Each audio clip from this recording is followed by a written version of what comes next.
పోయింది. ఈరోజు మనలో కొంతమంది ప్రతి ఆదివారం రాలేరు, దాడే.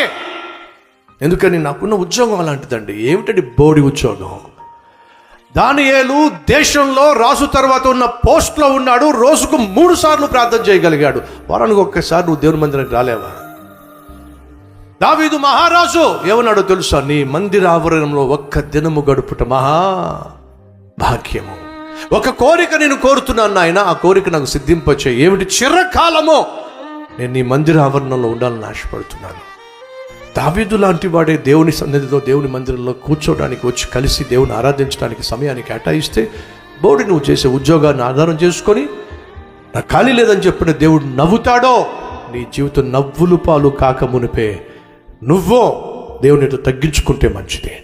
దానియేలు అధికారం ముందు నీ అధికారం, నా అధికారం ఏమిటి చెప్పండి? ఖాళీ లేదు బ్రదర్, టైం ఉండడం లేదు బ్రదర్. సాకులు చెప్పొద్దు, సోది చెప్పొద్దు. దేవుడు కళ్ళు ఎర్ర చేస్తే నీ ఉద్యోగం ఏమవుతుంది, నీ వ్యాపారం ఏమవుతుంది, నీ కథ కంచెకు చేరుతుంది. ఈ విషయాన్ని మర్చిపోవద్దు.